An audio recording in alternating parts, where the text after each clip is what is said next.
As asas que Deus lhe deu ruflaram de par em par.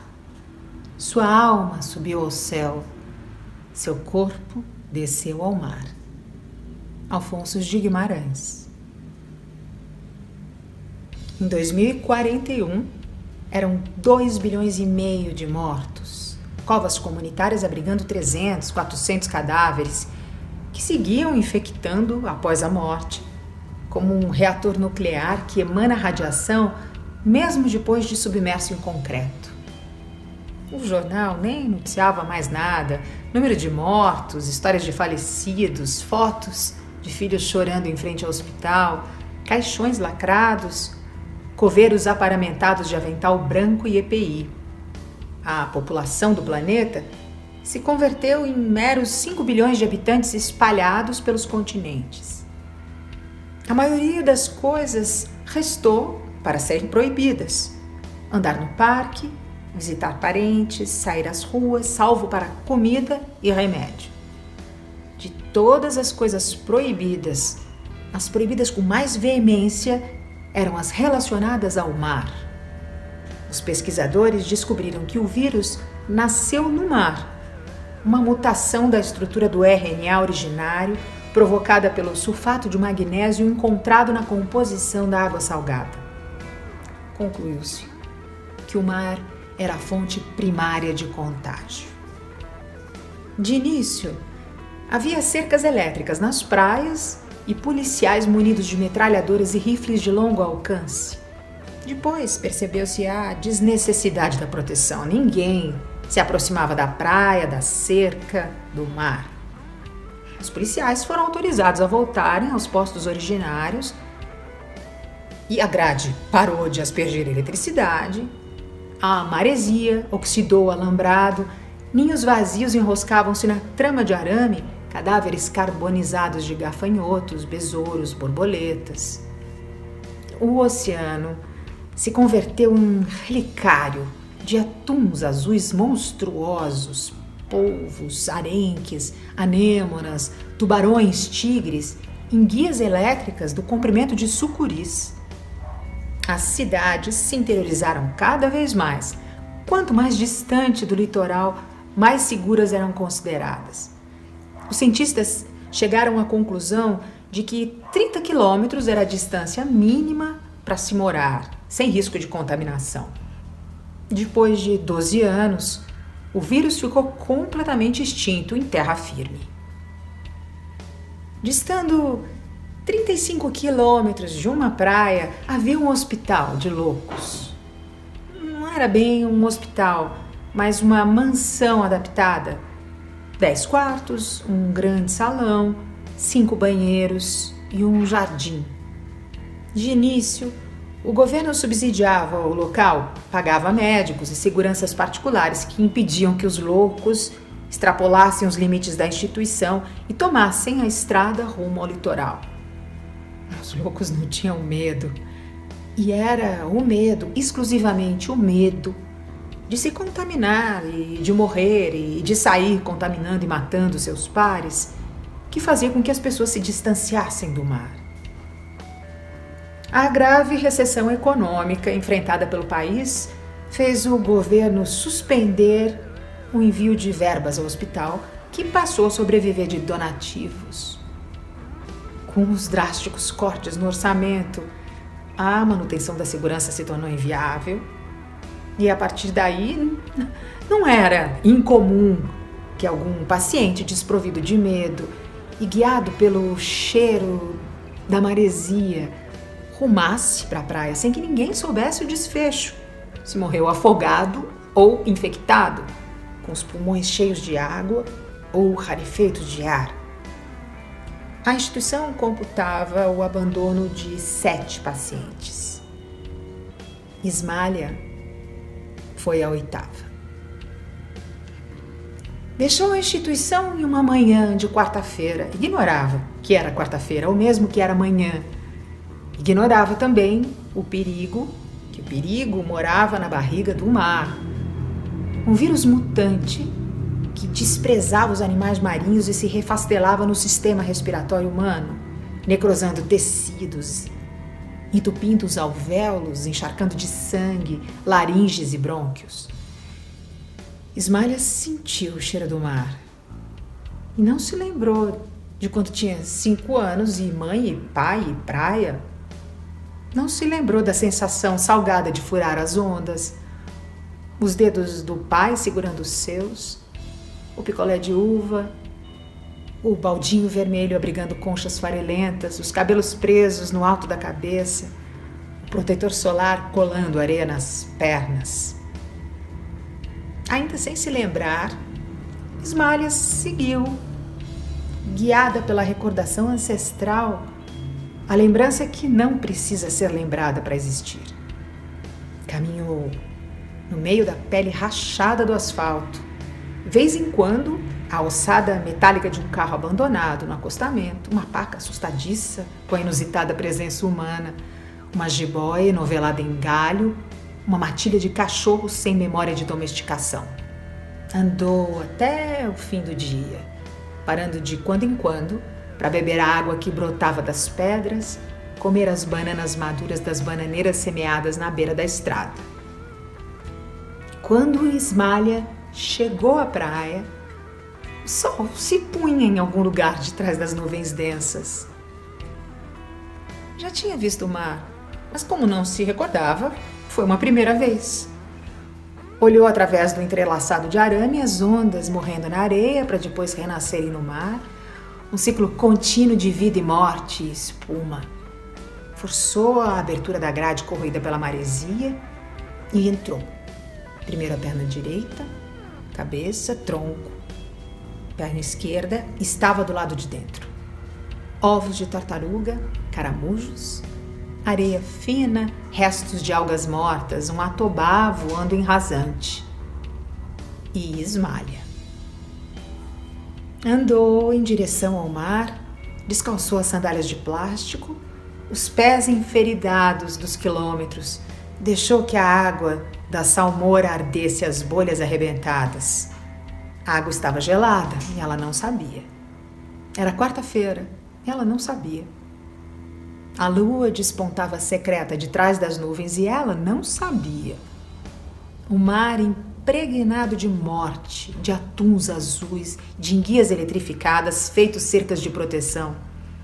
Um oceano vivo irradiando morte, como um reator nuclear afogado em concreto. Ismália nunca soube.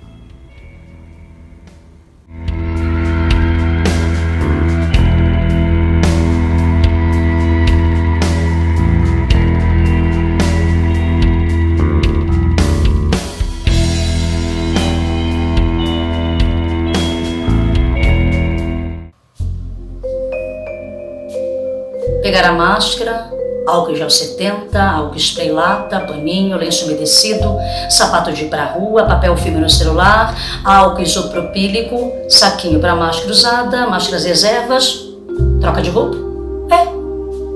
Acho que não esqueci de nada. Posso sair.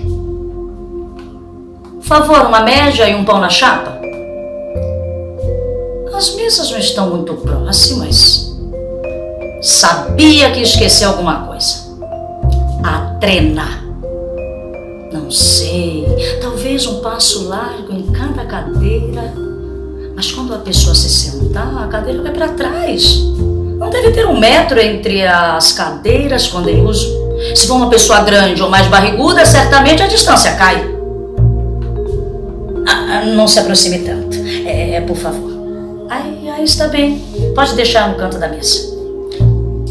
Desculpa perguntar, mas quanto tempo você está com essa máscara? Não é muito fina, Durval? Não se aproxime, por favor. O tecido, quantas camadas? Ok. Obrigada. E agora a padaria está enchendo. Será que esses fregueses sempre vinham às 6 da manhã? Não é possível. O dono ou o gerente precisam fazer alguma coisa para que não haja aglomerações. 2 sentaram no balcão. A fita impedido de sentar no banco entre eles é uma fantasia. A distância entre eles deve ser de uns 3 palmos. 3,5. Como o arquiteto pôde desenhar assentos tão próximos? Uma respirada profunda e o freguês 2 bancos depois inala tudo. É impressionante como éramos anti-higiênicos. Se eu não conhecesse o seu Constantino, desde a adolescência, denunciava a vigilância sanitária. Durval já disse para não passar nesse corredor às minhas costas. Não há necessidade. Passo pelo outro. Sabia que existe um número de telefone e um endereço de e-mail no site da NACE para reclamações diretas sobre profissionais ou comércios que não respeitam as regras de distanciamento para evitar disseminação de moléstias infecto-contagiosas? Pois é. Não me faça denunciar essa padaria. Não é possível. Toda vez que eu cogito de me levantar até o caixa, alguém surge. Ok. A agência ainda está fechada. A maioria só vai chegar por volta de 9, 10. Eu nunca vi ter que ir para o escritório se podemos fazer reuniões e criar campanhas de casa. Ao menos são só 2 vezes na semana que devemos estar presentes na agência. Deixou com uma cópia da chave. Espero que a diretoria não descubra sobre ele que tem 4 filhos. Infelizmente, 2 não resistiram ao Covid-19. Mas também, que diabos, que cada colaborador limpasse sua mesa, seus objetos, higienizasse o banco antes e depois de usar. Falta cultura nesse país. Farei essas sugestões aos diretores na próxima reunião de fechamento de mês. Ou melhor, vou encaminhar à Agência Nacional de Controle Epidemiológico. Eles precisam se tornar ministério, ser mais efetivos nas políticas públicas. Siga as indicações do aplicativo, por favor, sem desviar a rota. Há quanto tempo está rodando hoje? Segunda viagem. Mas o senhor higienizou maçanetas, portas, bancos? Sei. O senhor devia utilizar um carro com bancos de couro, que são mais facilmente desinfetados.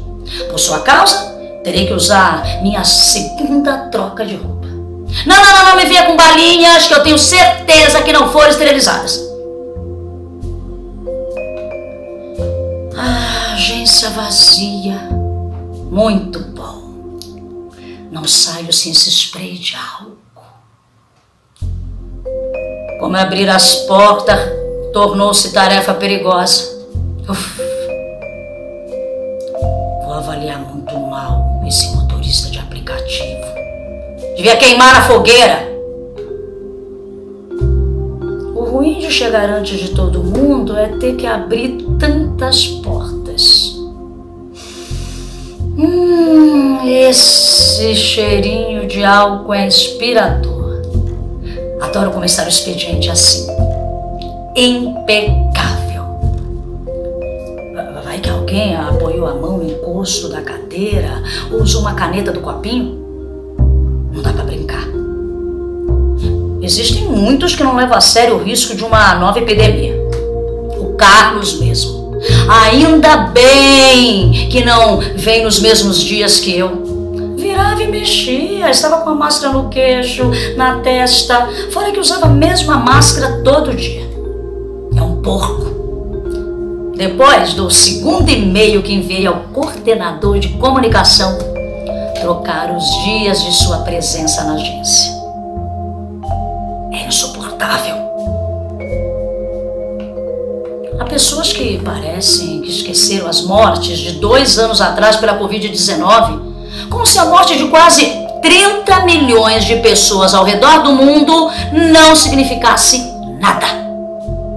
É certo que a maior parte eram pessoas com alguma comorbidade, mas ainda assim, o vírus varreu praticamente todas as comunidades indígenas da Amazônia, devastou 1/3 da população de vários países africanos Até o final do ano passado, havia inúmeros falecimentos antes que a vacinação alcançasse países como o Brasil, a Venezuela, Líbia, Egito, Sudão, Afeganistão. Foi desesperador. Nenhuma reunião marcada, nenhum cliente agendado, só criação. Botar a cabeça para funcionar. Tenho que render no máximo até às 10. Assim posso sair e 1h30 sem almoçar. Trago uma garrafa especial com anti-imunidade que repele os vapores e as gotículas do ar que podem carregar micro-organismos e vírus. Meus colegas nem se aproximam mais. Preferem conversar o mínimo necessário e por mensagens. Acho ótimo. É mais silencioso, é mais saudável.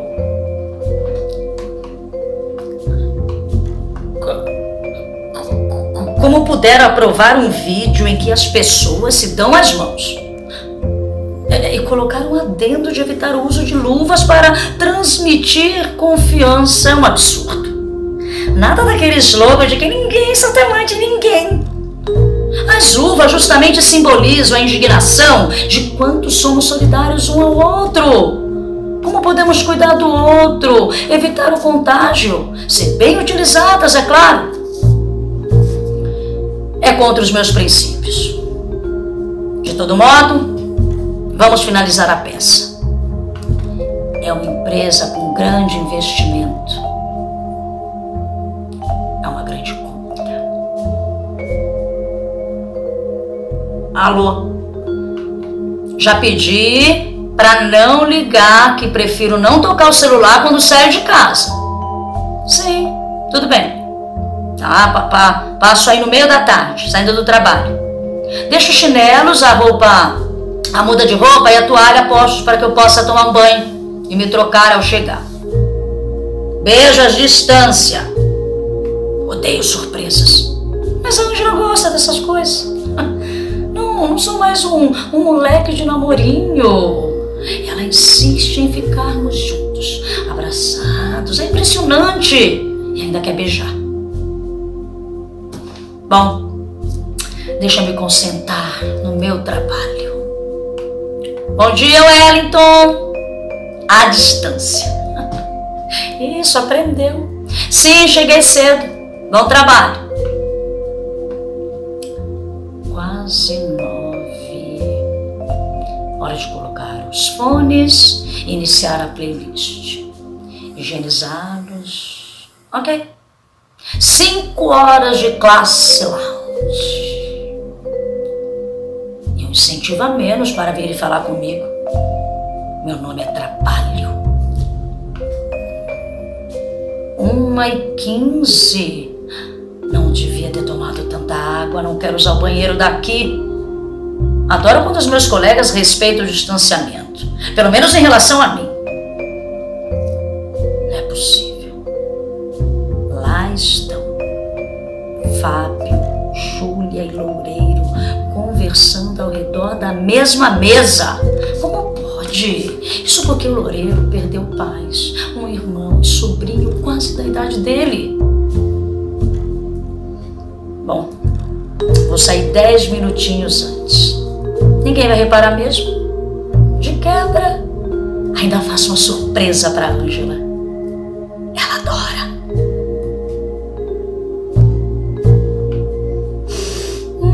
Que cheiro de álcool.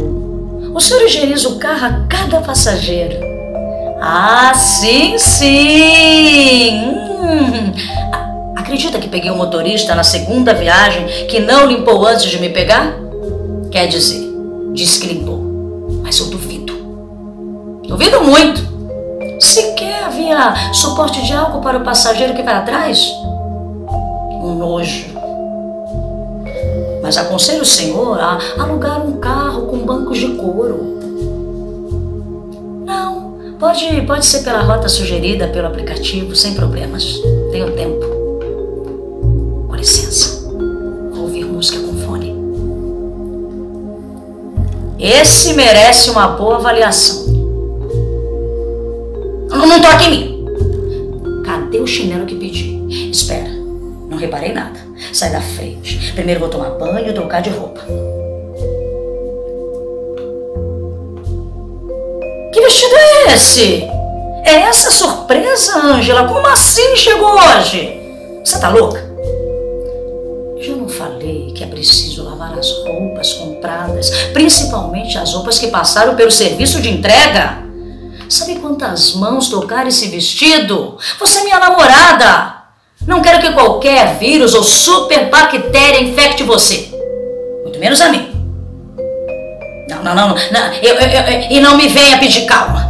Não vou baixar o tom de voz. Fodam-se os vizinhos. Dane-se o decote, a fenda. Não quero saber. Troglodito caralho. Arranco sim.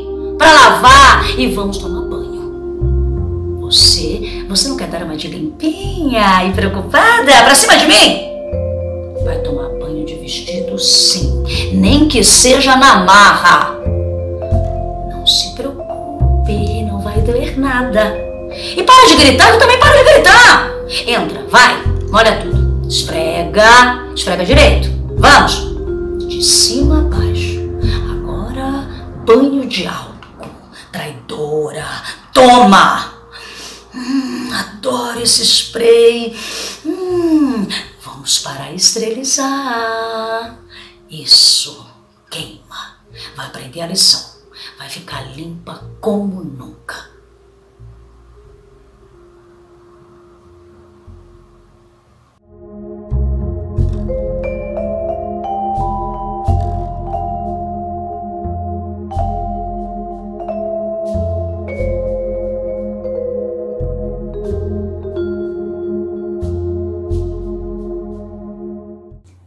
Para Diego Barbosa.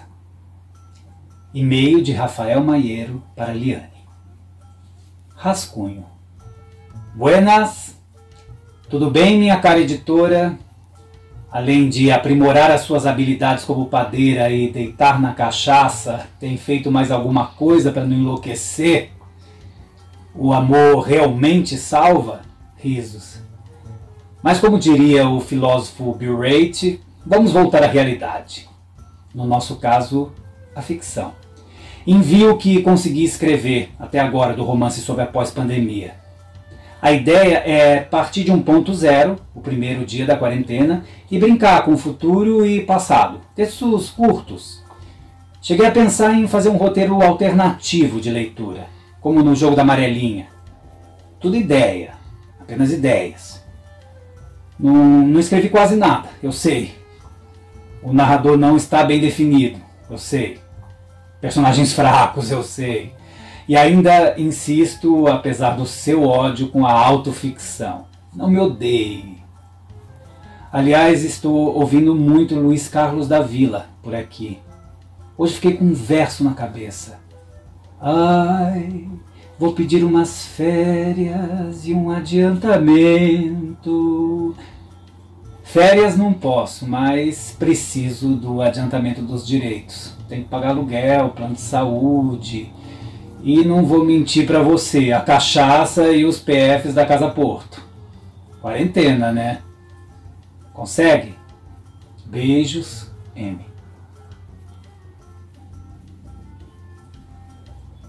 O mundo todo estava condenado a ser vítima de uma terrível, inaudita e nunca vista praga, que originária das profundidades da Ásia cairia sobre a Europa. Houve incêndios, fome, tudo e todos se perderam. Dostoiévski. Morria-se em massa. E foi de repente, de um dia para o outro, todo mundo começou a morrer. Os primeiros ainda foram chorados, velados e floridos. Mas quando a cidade sentiu que era mesmo a peste, ninguém chorou mais, nem velou, nem floriu.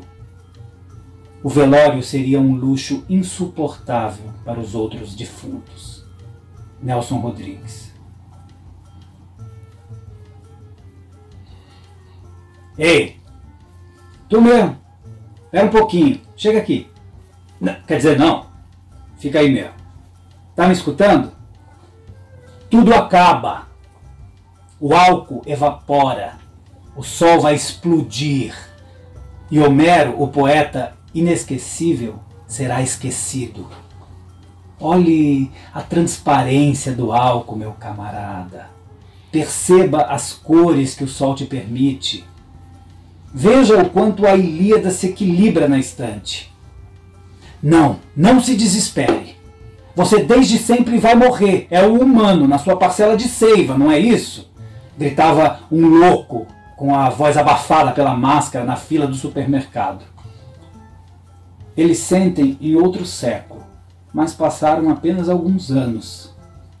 Todos em volta da mesa farta, gin, frutas, maconha, carnes, pastas veganas e maços de cigarro.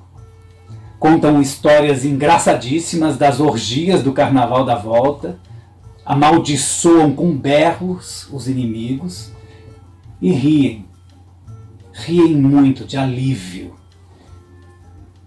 Estar vivo é um alívio. Entretanto, agora choram os seus mortos. Neste exato momento, Claudinha lembra que o pai arfava a Bella Ciao. Bella Ciao, Bella Ciao, Bella Ciao, Ciao, Ciao. O hino da resistência italiana. Da verdadeira resistência e não daquela merda de papel do Netflix. Riem de nervoso. À noite delirava e me pedia um respirador. Eu, maluca, fazia a caralha de uma respiração boca a boca, inútil. Ela ri e chora e recompõe-se ao mesmo tempo. Cantemos aos nossos, porra. Eu consigo cantar. Eu consigo gritar. Ao meu pai, ao avô de Pepe e ao seu marido, meu querido Sandro. Diz oferecendo o copo para um brinde. Silva, há 84 dias, não consegue um bico. Assim os homens vivem, sem saber absolutamente nada. Não existe categoria mais vazia do que o nada, pois o nada não existe, nem o vazio. Ideias de fuga e de inexistência que só podem existir em isolamento. Mas se tudo está sempre em relação e em movimento, onde estaria o nada? Um estático e entediante nada. Antes da grande explosão? Então Deus, na verdade, seria um enorme e preguiçoso nada? Essas são as abstrações de Sandro, enquanto contempla um homem subindo para o terraço de uma pequena casa em reforma. Vergalhões, tijolos e escadas. Um velho magro, negro de pele mais clara, que ostenta um bigode irrepreensível. Não tem nada nessa garrafa, pensa. Dá uma balançadinha nela, mais uma vez vira o suposto nada na goela e consegue uma gota de cachaça. Mais uma balançadinha, mais uma tentativa e nada, nem uma gota. O homem arremessa a garrafa plástica, coloca a máscara, deixa o nariz de fora, volta às marretadas. Nos nervos rochosos do tempo, quero registrar um fio tão prata quanto delicado. O apocalipse está próximo, mas não nos desesperemos. Organize os livros, planeje a aposentadoria e, por favor, varra o quintal. Talvez um verso perdido nos fundamentos de gramática do português, do Azeredo, um sonho arbitrário de viver de porre na Grécia e morrer por lá, ou o som da vassoura no piso áspero, lembrando o sorriso de seu avô. Talvez, apenas talvez, um pequeno detalhe encontrado ao acaso seja a peça e o ponto de equilíbrio que te faça não despedaçar. A ressaca do século XX cairá sobre as nossas cabeças. Te ofereço um copo d'água e uma Neosaldina. Calma. Só meio Rivotril. Precisamos de coragem.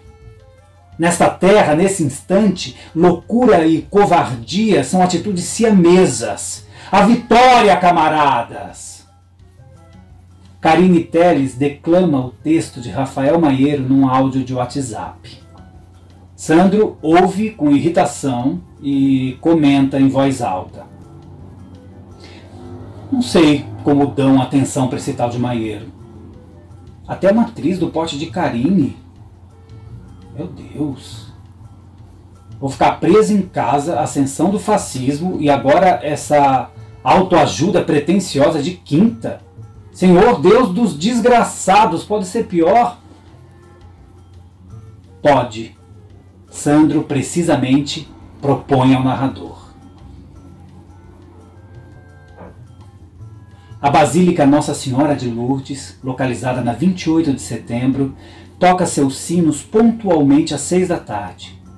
Enquanto eles dobram, as caixas de som reverberam Ave Maria por todo o bairro de Vila Isabel. Carolas rezam, os mais distraídos continuam passando seus stories.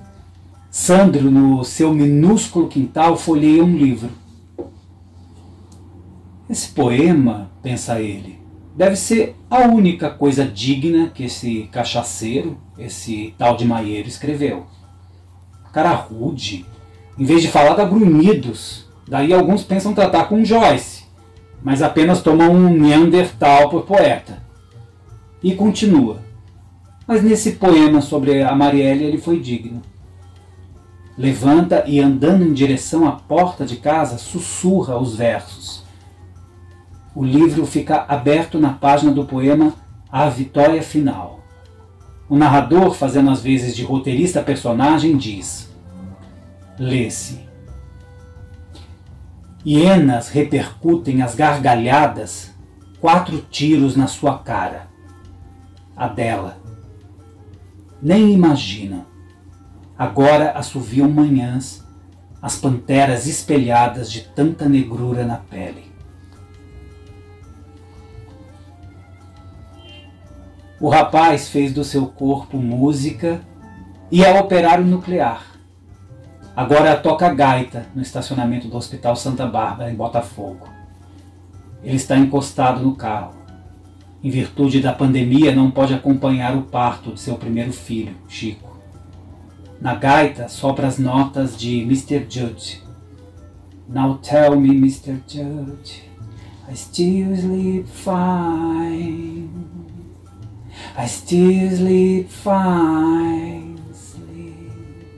Esses versos não saem da cabeça. Enquanto isso, no mesmo hospital, chora o Prêmio Nobel de Literatura, que nunca vai publicar um livro impresso. Sandro chora vendo uma foto de Fernando, seu marido, no celular. Ele está há 5 dias internado no CTI. Na foto, o casal posa com um espadarte no porto de Havana. Claudinha acorda e, como o primeiro ato, pega o celular. Antes de clicar no WhatsApp, como seria de costume, põe o dedo no aplicativo do UOL e lê um dos destaques. Conheça o primeiro trilionário do planeta. Tem uma crise de ansiedade, levanta e vai até o seu cigarro. Irrita-se consigo mesma, não conseguiu adiar o primeiro do dia para depois do almoço. Volta a notícia. Decapitamos a porra do Luís XVI, ocorre-lhe o pensamento. Para agora aparecer um reizinho sem coroa, um reizinho com nome de rio brasileiro em inglês. Cai na gargalhada por se colocar na pele de uma Robespierre do século XXI. Entre planícies e depressões, precisamos seguir firme na travessia. Interfere mais uma vez o narrador.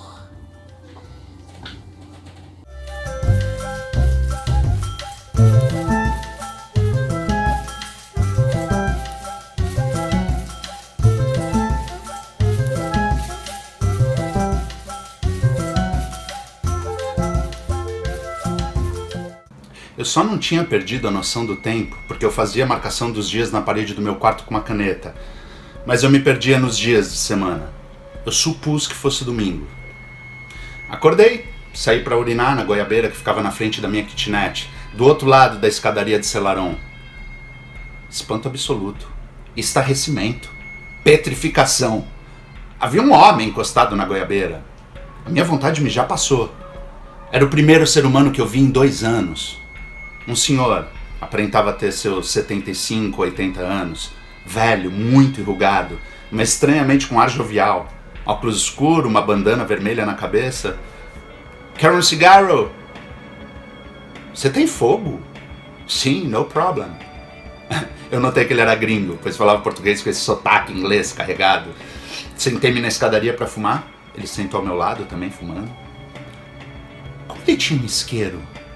Fumamos em silêncio. Os porcos passavam pela Joaquim Silva e uma revoada de tucanos passou rente a nossas cabeças antes que ele me assustasse definitivamente com a fatal pergunta. Você é o Pedro Paulo, né? Eu gelei. O que aquilo significava? Estaria eu sendo perseguido? Esse cara era da CIA? Fica calmo, é só pra confirmar. Olha, você é a primeira pessoa que eu vejo em 2 anos. O mundo acabou. Eu não posso ficar calmo. E afinal de contas, quem é você? E o que faz aqui com cigarros e isqueiros?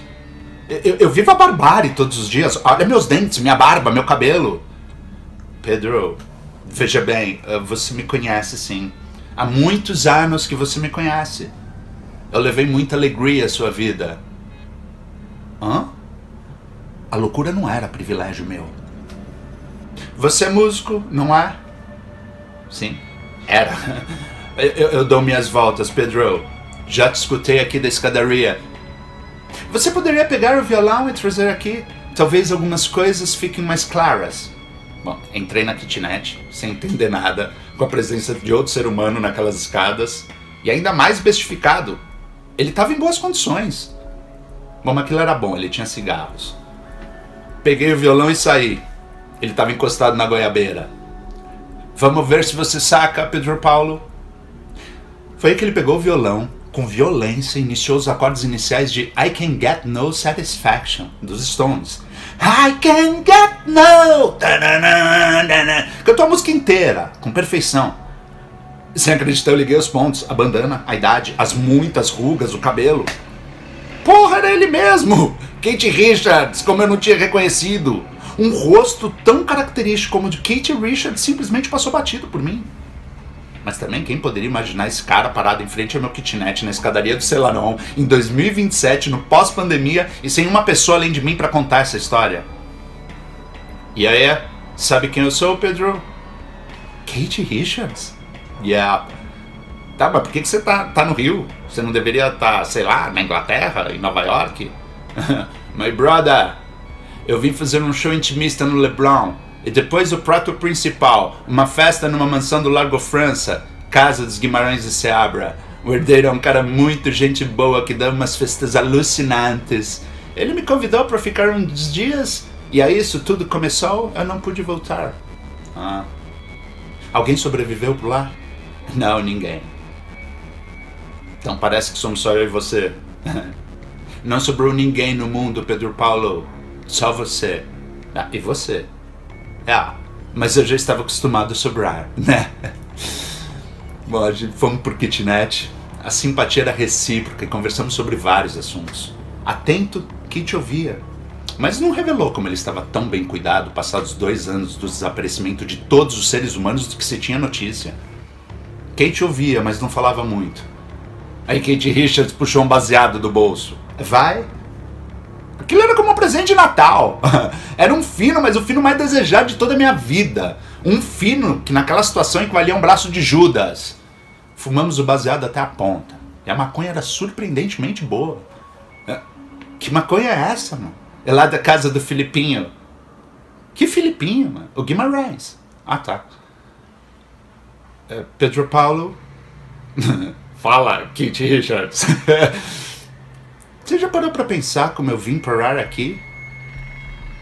Brother, sei lá, você disse que dava suas voltas. Acho que eu e você deveríamos ter sido estudados pela ciência. Não, Pedro Paulo, não é isso. Então o que é? Diz você. Lembra que eu te disse, você é o último ser humano do planeta? Eu e você. Eu tenho certeza disso, porque eu não sou o Kate Richards. Como assim? Que maconha é essa, mano? Claro que você é o Kate Richards, porra. Você tocou Stones como ninguém, você tem a cara do Kate Richards, a voz do Kate Richards, o sotaque do Kate Richards. Que papo é esse, doido? Você se veste como Kate Richards. Não. Eu não sou o Kate Richards. É que é mais fácil ser Kate Richards pra vir até aqui te encontrar. Mano, eu não tô entendendo. Pedro. Paulo. Sempre me escuta com muita calma. Aí eu me sentei na cama e ele me falou do tamborete. A expressão do Kate mudou, e certa placidez tomou conta do seu rosto empolgado, e seu olhar me fitava como quem fita nada. Você precisa ter muita calma para escutar o que eu vou te dizer, Pedro. Eu sou Jesus Cristo. Atônito. No primeiro momento achei que o Kate estava tendo um surto psicótico. Não, mano. Você não é Jesus Cristo. Você é o Kate Richards, Rolling Stones. Tenha calma. Você quer um pouco d'água, Pedro? Eu sou Jesus, o Filho de Deus.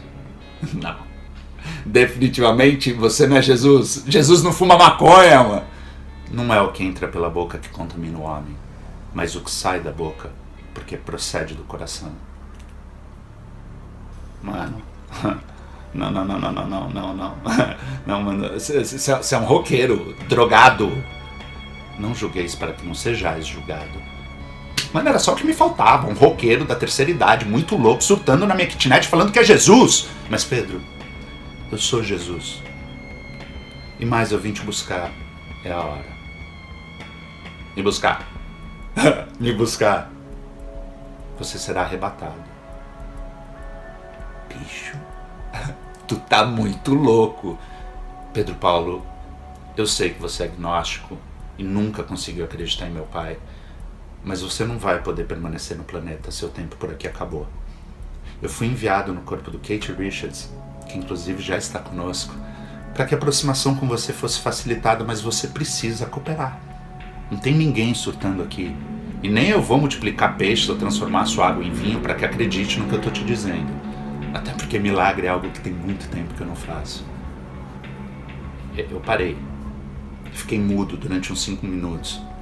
Na verdade, era tão estranho ter Kate Richards na minha kitnet quanto ter o próprio Jesus Cristo. E nesse caso eu tinha as duas figuras em uma. Eu sempre tive mais dificuldade de acreditar na figura sobrenatural do Cristo do que no líder político, digamos assim. Esse Jesus, inclusive, eu admirava. Eu queria que ele provasse que era Jesus Cristo transformando um galão de 25 litros de água em vinho. Mas como ele disse que já não fazia mais milagres... Que situação surreal. O aparecimento de Kate Richards e agora uma situação sobrenatural. A revelação de que, na verdade, ele era o próprio Cristo. Eu não tinha outra saída, eu precisava lidar com aquela falta de realidade. Tudo bem. Ok, então Kate Richards é você, e você é Jesus, e foi enviado para me encontrar e levar-me arrebatado. É isso? Arrebatado, exatamente. Subir aos céus, coisa e tal. É isso? Resumindo assim. Mas Kate, digo Cristo, como é que é o céu? Essa é a pergunta que todos fazem, a resposta é uma só. Não existe um só céu. Existem muitas moradas. Há um céu para cada ser vivente. Portanto, você, Pedro Paulo, vai para o céu do Pedro Paulo. E muito provavelmente você deve até ter uma ideia de como ele é. Bom, mano, no que depender de mim, meu céu vai ter muita maconha. Eu fiquei até animado. Esquecer todo esse perrengue pra um lugar mais tranquilo. É que o céu me traz essa ideia de abundância, paz, divertimento. Mas tem uma última coisa. O quê? Você precisa crer em mim como seu único Senhor e Salvador. Bom, mano, a situação que eu passava não me oferecia alternativa, né? Eu corria risco de vida todos os dias. Fosse na luta com os animais, fosse alguma doença que por acaso adquirisse. Kate Richards, o Cristo, trouxe-me uma esperança que eu havia perdido há muito tempo. Como São Tomé, claro, eu precisei ver para crer, porque estava óbvio. Kate Richards e Jesus Cristo não poderiam ser a mesma pessoa. O modo de falar, gesticular, o olhar era outro também. Cristo estava diante de mim, ao alcance das minhas mãos, e eu nada pedi. Tudo que eu queria era ir embora desse planeta. Não ter mais que matar porcos, comer cachorros, fazer fogo usando uma lupa. Tudo que eu queria naquele momento era me sentir protegido de novo. E a imagem daquele roqueiro com fala mansa e gestos cuidadosos me protegia. Senti ali que meu agnosticismo tinha chegado ao limite. Entreguei meu coração a Kate Richards. Eu creio, eu disse de joelhos. Jesus colocou a mão dentro do bolso e tirou um smartphone azul claro. Sentado no tamborete, mexia no aparelho. Eu me levantei, sentei na cama, já era meio tarde. Eu não vi um smartphone há pelo menos 2 anos, muito menos funcionando. E eu perguntei, algum problema? Com essa pandemia a rede ficou muito lenta, muito ghost. Pronto, baixei o Heaven 21 de novo. Agora vai. Eu tenho que fazer alguma coisa? Reze. Costuma funcionar.